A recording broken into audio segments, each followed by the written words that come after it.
Good morning मेरे प्यारे बच्चों। अन्वेषा का गार्डन घूम के आ गए। बहुत सारी चीजें थी वहां पर। देखा आपने बेटा, ऑलिव्स थे वहां पे, मौसमी था, बनाना था, दालचीनी का भी पेड़ था, बहुत सारे प्लांट्स हैं बेटा। तो आप सभी अगर नहीं देखे हैं तो अन्वेषा का गार्डन जरूर घूम लीजिएगा, ठीक है? ओके। अब मैं बेटा आपको प्रॉमिस की थी लास्ट टू लास्ट क्लास में कि आपको एक मैंने चापाकल का फोटो भेजा था, जिसमें आपने देखा कि कोई भी चापाकल को चला नहीं रहा था। पानी was itself coming out of the चापाकल। पानी खुद ब खुद ही चापाकल से बाहर की ओर आ रहा था, है ना? तो हाउ डज इट हैपन? ऐसा कैसे होता है? तो बेटा इसको समझने के पहले मैं चाहूंगी कि हम सभी बेटा एक बार फिर से रिवाइज कर ले कि अंडरग्राउंड वाटर कैसे बनता है, कैसे ग्राउंड के अंदर वाटर बेटा कलेक्ट होता है, ठीक? Then I will tell you about two types of rocks. दो तरह के रॉक्स के बारे में फिर आपको बताऊंगी। Then I will tell you how such types of wells या चापाकल जो है बेटा वो होता है जिसमें से कि पानी अपने आप बाहर की ओर आता है, ठीक है? तो चलिए स्टार्ट करते हैं। तो first we are going to revise how water is collected under the ground. बच्चों, ये जो येलो कलर से मार्क्ड एरिया है, this is representing the ground. ये बेटा ग्राउंड पोर्शन को दिखा रहा है, ठीक है? ग्राउंड तो भाई उबड़ खाबड़ भी हो सकता है, प्लेन भी हो सकता है, रॉकी भी हो सकता है, इसके ऊपर ग्रासेस भी हो सकते हैं, यहाँ पर तालाब भी हो सकता है, गड्ढा भी हो सकता है, ठीक है? तो मैंने बेटा एक जनरल रिप्रेजेंटेशन के लिए यहाँ पर ऐसे येलो कलर से दिखाया है कि मान लीजिए ये आपका ग्राउंड है, ठीक? अब यहाँ पर बारिश होती है, तो ये बारिश का पानी जाता कहाँ है बेटा? ये डिपेंड करता है कि बारिश का पानी कब और कहाँ पर फॉल करता है, गिरता है। वो कैसे? देखिए, मान लीजिए बेटा इस वाले एरिया में जहाँ पर ऐसा ग्राउंड है, यहाँ पर बारिश होती है, ठीक? और अभी बहुत गर्मी का सीजन चल रहा है, because of which this ground is also very hot. गर्मी के दिनों में कभी जमीन पे बेटा रोड पे पैर रखोगे तो बेटा पैर एकदम बिल्कुल जल जाता है गर्मी से, है कि नहीं? तो बेटा वैसे ही ये मान लीजिए कि गर्मी का सीजन है, तो बेटा क्या हुआ कि ग्राउंड जो है वो बहुत गर्म है। अब बारिश जब होती है तो बहुत सारा पानी जो यहाँ ग्राउंड पर गिरता है वो हीट को एब्जॉर्ब करके और इवेपोरेट होकर के बेटा ऊपर की तरफ वापस चला जाएगा ना? यहाँ तक कि अगर गर्मी ना भी हो, जमीन ठंडा भी हो, तो भी बेटा इवेपोरेशन कुछ पानी का जरूर होगा। क्योंकि आप लोगों ने जरूर ऑब्जर्व किया होगा कि बहुत ठंडी का मौसम भी अगर है, दिसंबर है, जनवरी है, तब भी बेटा अगर आप बाल्टी में पानी रख करके छोड़ देते हो और if you spill some amount of water on the floor, ठीक है, तो कुछ टाइम बाद that water does get evaporated. वो वाटर बेटा जरूर इवेपोरेट होकर के गायब हो जाता है। लेकिन अगर आप गर्मियों के दिन में बेटा जमीन पर पानी गिराते हैं या फिर बाल्टी में पानी रख के छोड़ देते हैं, तो वो ठंडी के कंपैरिजन में गर्मी के समय में ज्यादा जल्दी इवेपोरेट करता है। लेकिन बेटा दोनों ही केस में पानी इवेपोरेट करके गायब हो जाता है, होता है कि नहीं? तो बेटा अगर ये ग्राउंड गर्म है तब तो ढेर सारा पानी इसके हीट को एब्जॉर्ब करके इवेपोरेट करके भाप बन करके वाटर वेपर बन करके वापस ऊपर की तरफ चला जाएगा, ठीक है? अगर गर्म नहीं भी है तो कुछ अमाउंट ऑफ वाटर जो है बेटा वो धीरे धीरे इवेपोरेट करके जरूर गायब होगा। तो ये तो कुछ वाटर की बात हुई। अभी ढेर सारा पानी भाई बरसा था, तो उस सब पानी का क्या होगा? मान लीजिए बच्चे कि यहीं पर ग्रासेस उगे हुए हैं या फिर बेटा यहाँ पर ट्री भी है, ठीक है? यहाँ पर ट्री है आपका। अब ट्री है अगर, तो ट्री के रूट्स भी होंगे। हाँ जी, तो ट्री का रूट मान लेते हैं ऐसे दूर दूर तक भाई गया हुआ है। ओके, देखिए बेटा जब बारिश हुई तो बारिश का कुछ पानी जो है वो रिस करके, जिसको मैं बताई थी इंग्लिश में क्या बोलते हैं, परकोलेशन ऑफ वाटर। ठीक है, इसके लिए इतना परेशान आप नहीं होंगे, ये आपको बड़े होकर के इस टर्म को पढ़ना है। अभी बस सुन लीजिए ताकि आपके ध्यान में रहे। परकोलेशन ऑफ वाटर, तो परकोलेट, ठीक है। हाँ जी, तो कुछ बारिश का पानी क्या होता है बेटा, वो नीचे की ओर रिस रिस करके जमीन से और आने लग जाता है। ठीक, चलिए, तो अब रिस रिस करके ये पानी जो है ये आ रहा है मिट्टी में, यहाँ पर ये जमा हो रहा है, छन रहा है, फिल्टर हो रहा है और नीचे की ओर जा रहा है। अब बेटा इसी पानी को रूट्स एब्जॉर्ब करते हैं ना, जो कि सॉइल के पार्टिकल्स के बीच में या रॉक्स के बीच में, सैंड के बीच में बेटा रहता है। ठीक है, तो यही पानी जो है ये क्या होगा, इसका रूट बेटा एब्जॉर्ब कर लेगा। तो कुछ पानी जो है वो प्लांट्स के, ट्रीज के, ग्रासेस के रूट्स बच्चे एब्जॉर्ब कर लेंगे। ठीक है, और फिर क्या होगा, कुछ पानी जो है मान लीजिए यहाँ पर गिरा। ठीक है, अब यहाँ पर आप देख रहे हो कि स्लोप है, तो ये पानी नीचे ना जा करके और ये पानी क्या हो जाता है, यहाँ से स्लिप करते करते करते करते लो लाइंग एरिया में बेटा जहाँ पर गड्ढा है वहां पर जाकर के ये जमा हो जाएगा। ठीक है, तो इस तरह से यहाँ पर पानी जमा हो सकता है।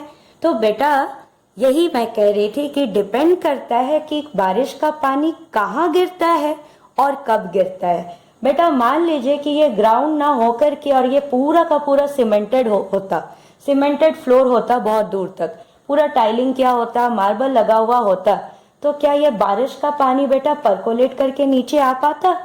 बिल्कुल नहीं। अगर ये बेटा यहाँ पे बिल्कुल सैंडी सॉइल होता तो बारिश का पानी, ढेर सारा पानी फट से परकोलेट करके नीचे आ जाता।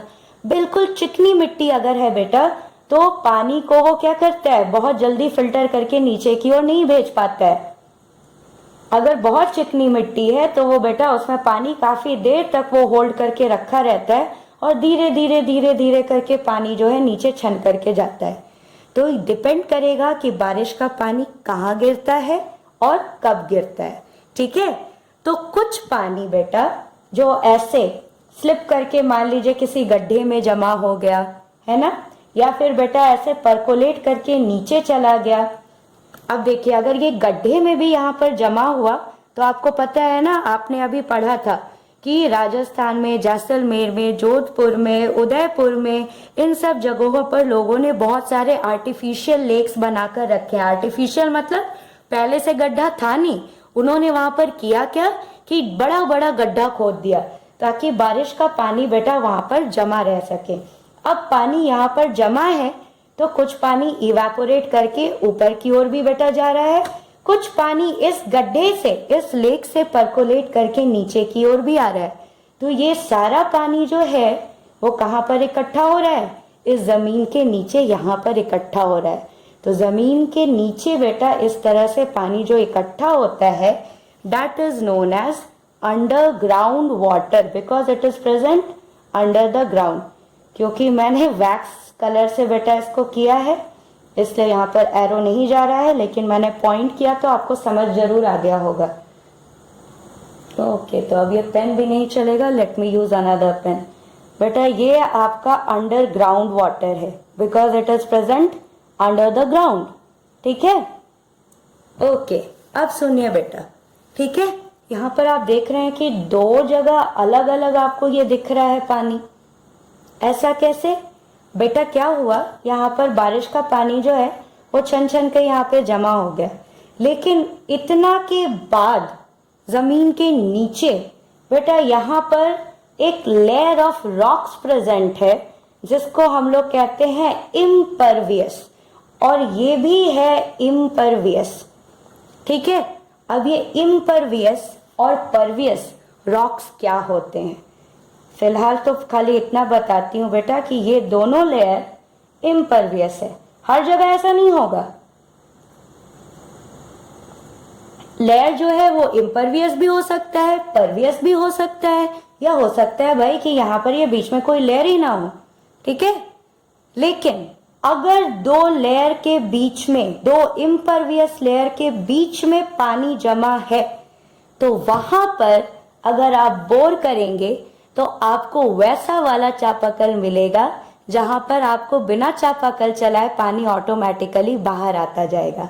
तो पहले मैं आपको समझा दूं इम्परवियस रॉक्स और परवियस रॉक्स के बारे में, ठीक है। ये भी बेटा आपको बस अभी सुन लेना है, समझ लेना है, ये सब हायर क्लास में पढ़ना है, इसलिए उतना टर्म वगैरह याद करने की जरूरत नहीं है, ठीक है। तो दो तरह के रॉक्स होते हैं, परवियस रॉक्स, इम्परवियस रॉक्स। बेटा pervious rocks are those rocks through which water can pass, जैसे कि सैंडस्टोन वगैरह हो गया। एग्जाम्पल के लिए बच्चे मान लीजिए I am drawing a rock here, ठीक है। इस रॉक में बेटा बीच बीच में इसके पूरे सरफेस पे जो है वो छेद है, बीच बीच में बेटा पूरे पोर्स हैं यहाँ पर, ठीक है। गड्ढा है, छेद है, सब कुछ है, ऐसा ही करके आप पूरे में बेटा समझ जाना कि ऐसे ही करके छेद है, ठीक। अब बेटा अगर बारिश का पानी यहाँ पर इसके ऊपर गिरता है या कहीं से भी बेटा आप इसके ऊपर पानी डालते हो तो देखिए तो यहाँ पर इस छेद से होगा, ठीक है। फिर यहाँ पर ये छेद है, बीच बीच में छेद है, इस तरह से बेटा अगर छेद है तो इस छेद से बेटा पानी छन करके और दूसरी तरफ आ जाएगा, रॉक से बाहर आ जाएगा, आएगा ना, है ना। लेकिन मान लीजिए आपके पास ऐसा रॉक है जिसमें भाई पोर्स है ही नहीं, छेद है ही नहीं, कोई क्रैक भी नहीं है, तो क्या यहाँ पर पानी जो है बेटा अंदर परकोलेट कर पाएगा? बिल्कुल भी नहीं। तो this type of rock is known as impervious because it does not allow water to pass through it because it does not have any छेद, it does not have any pores, ठीक है।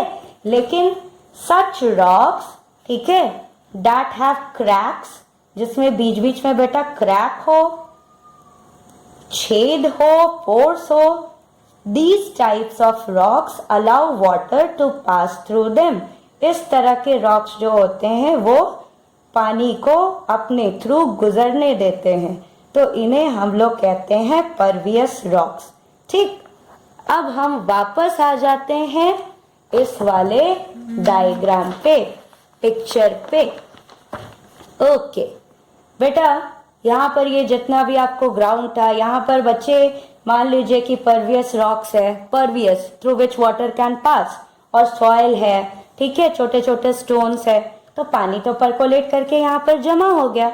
लेकिन इसके नीचे ये वाला जो लेयर है बेटा, here impervious rocks are present, तो पानी यहाँ से बेटा नीचे तो आ ही नहीं पाएगा क्योंकि ये तो इम्परवियस रॉक्स है, पानी को ये नीचे जाने ही नहीं देगा।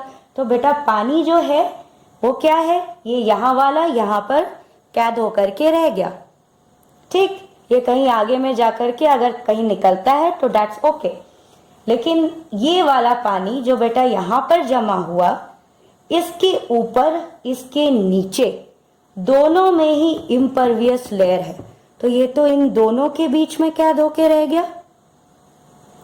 ये मान लीजिए यहाँ से बेटा यहाँ पर गए, बहते कहीं आगे जाकर के ये कहीं निकल जाता है, ठीक है।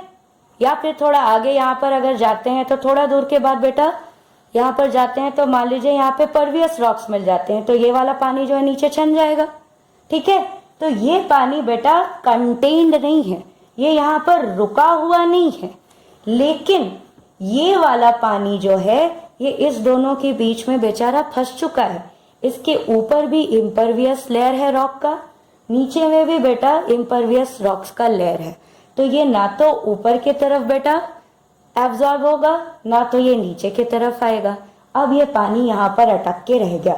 अब आप लोग ये सोच रहे होंगे कि जब इस पानी के ऊपर में इम्परवियस लेयर है, नीचे में भी इम्परवियस लेयर है, तो ये पानी यहाँ पर आके जमा कैसे हुआ? वो ऐसे कि मान लीजिए यहाँ पर आप देख रहे हो, ठीक है, यहाँ पर बेटा परवियस लेयर है, ठीक है, यहाँ पे देखिए ये इतना सा जो ब्लू पोर्शन आपको दिख रहा है, ध्यान से देखिए, ये इम्परवियस लेयर के बगल में इतना सा जो ब्लू वाला आपको लेयर दिख रहा है बेटा, यहाँ पर देखिए, यहाँ पे तो इम्परवियस लेयर नहीं है, यहाँ पे तो ये वाला ग्राउंड है जो कि परवियस है। यहाँ पे कोई बारिश वगैरह हुई तो बेटा वो पानी यहाँ से रिस करके नीचे आ सकता है।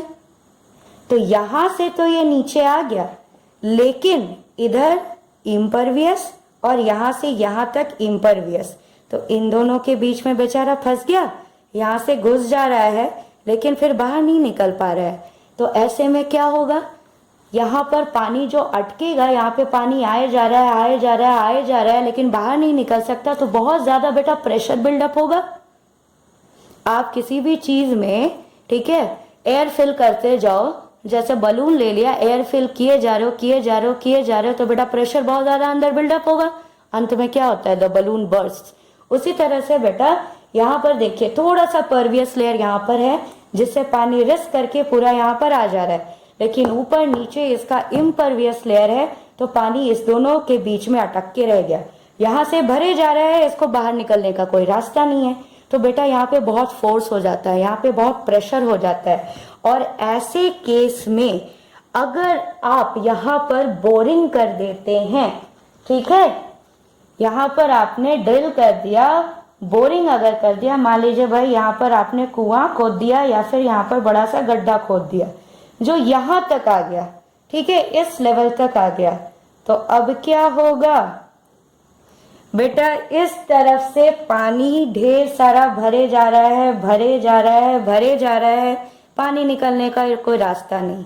इधर भी कहीं से बेटा ऐसे ही पानी यहाँ पर भरे जा रहा है, भरे जा रहा है, लेकिन बाहर निकलने का कोई रास्ता नहीं, जिसकी वजह से यहाँ पर ढेर सारा प्रेशर और फोर्स बेटा बिल्डअप हो गया। तो जैसे ही आप इसको बेटा यहाँ पर छेद करते हो, इस प्रेशर वाले पानी को रास्ता मिल जाता है बाहर आने का। तो ये डर डर डर डर करके ये अपने आप बिना मोटर लगाए बेटा प्रेशर की वजह से पानी बाहर की ओर आने लग जाता है। तो यहाँ पर अगर आप चापाकल लगाते हो या कुआं रखते हो या कुछ नहीं लगाते हो, बस ये गड्ढा बेटा खुला रखते हो, पानी अपने आप बाहर की ओर फेंकता जाएगा, फेंकता जाएगा, फेंकता जाएगा, ठीक है। अब आप ये भी सोच सकते हैं कि मैडम आपके यहाँ पर जो चापाकल था वहां पर इतने सालों से आप बोल रहे हैं कि 10-12 सालों से वहां पर लगातार पानी जो है फेंके जा रहा है, फेंके जा रहा है, फेंके जा रहा है, तो अब तो प्रेशर कम हो जाना चाहिए, लेकिन अभी भी प्रेशर इतना कैसे बरकरार है बेटा। ये जो अंडरग्राउंड वाटर है ना, इसको बेटा बनने में कई बार तो सेंचुरीज लग जाते हैं, एक सेंचुरी नहीं कई सेंचुरीज लग जाते हैं। तो ये जो इतना सारा पानी बेटा यहाँ पर भरा था, वो कई सालों से ढेर सारा पानी भरा था, और उसके बाद भी तो बेटा बारिश हो रही है, दूसरे दूसरे जगहों से, यहाँ पर लेक वगैरह है या कुछ भी है इधर उधर, अगर परवियस लेयर है तो यहाँ पे पानी भरता जा रहा है, तो वो सारा पानी बेटा प्रेशर की वजह से बाहर की ओर निकल जाता है। अब अगर आप ऐसा कर दे कि यहाँ पर ढेर सारा कुआं अगर खोद देते हैं, तो जरूर जल्द ही ऐसा हो जाएगा कि पानी अपने आप बाहर आना बंद कर देगा, क्योंकि आपने इतने सारे रास्ते अब इसको दे दिए हैं बाहर आने के लिए। तो अब भाई यहाँ से भी पानी बाहर की ओर आ गया, यहाँ से भी पानी बाहर की ओर आएगा, यहाँ से भी पानी बाहर की ओर आएगा, कहाँ एक से बाहर आ रहा था, कहाँ अब 4-4 से बाहर आ रहा है। तो इतना सारा पानी बाहर आएगा तो बेटा जल्दी ही पानी का प्रेशर जो है वो कम हो जाएगा, और अब ये अपने आप बाहर आना बंद हो जाएगा, समझे। तो this is how these types of wells और चापाकल्स वर्क, हैंडपंप्स वर्क। और इतना जब आप पढ़ ही लिए हो, तो इस तरह के वेल्स का या फिर चापाकल का आप बेटा नाम भी जान लो। इन्हें कहते हैं आर्टिशियन वेल्स, जिनमें से पानी अपने आप बेटा प्रेशर की वजह से पंप होकर के बाहर आता जाए, उसको हम लोग कहते हैं आर्टिशियन वेल्स, ठीक है। और जहां पर अपने आप नहीं आता है वहां पर क्या होता है, वहां पर कुछ नहीं, आप बहुत अच्छे से जानते हो, लेकिन फिर भी मैं आपको बता देती हूँ एक बार और कि फिर ये भाई pervious layer of ground, soil, rock, जो भी है ये। ओके, अब क्या हुआ, बारिश हुई तो कुछ पानी भाई वो बह गया, कुछ पानी एब्जॉर्ब हो गया सॉइल में, कुछ पानी क्या हो गया, इवेपोरेट कर गया, कुछ पानी रूट्स एब्जॉर्ब कर लिए। ठीक है, तो जो पानी भाई परकोलेट करके नीचे की ओर आया वो यहाँ पर ग्राउंड के नीचे जमा हुआ, जिसको हम लोग क्या कहते हैं, अंडरग्राउंड वाटर। ठीक है, जमीन के अंदर जिस लेवल पे आपको पानी मिलता है that is known as water table. तो बेटा आपको यहाँ पर पानी, अगर आप ऊपर से ड्रिल करना शुरू करते हो, गड्ढा करना शुरू करते हो, तो पानी आपको कहाँ मिलेगा, यहाँ पर मिलेगा। तो this is known as water table, water table. ठीक है, अब भाई आप यहाँ पर गड्ढा अगर इतना में ही करके छोड़ दिए तो ये पानी जो है काफी नीचे एक तो आपको मिलेगा कुएं के। दूसरी बात, अगर बारिश नहीं हुई, सूखा पड़ा, या बहुत सारे लोग इधर उधर से गड्ढा खोद करके, वेल्स खोद करके पानी को पंप आउट कर लेते हैं, तो ये पानी बेटा धीरे धीरे नीचे चला जाएगा, तो ये वेल ड्राई हो जाएगा। तो इसीलिए वाटर टेबल से थोड़ा नीचे तक बेटा कुआं खोदा जाता है ताकि पानी इसमें अच्छा खासा आपको मिले। लेकिन आपको तो पता ही है कि पॉपुलेशन भी बढ़ता जा रहा है और लोग जो है बेटा वो ढेर सारा अंडरग्राउंड वाटर ड्रिल करके, पंप करके बाहर निकाल रहे हैं, जिसकी वजह से ये वाटर टेबल बेटा it is coming down and down, ये नीचे होता जा रहा है। और इसीलिए वेल्स वगैरह जो है, लेक्स वगैरह वो जो है वो बेटा सूखते जा रहे हैं।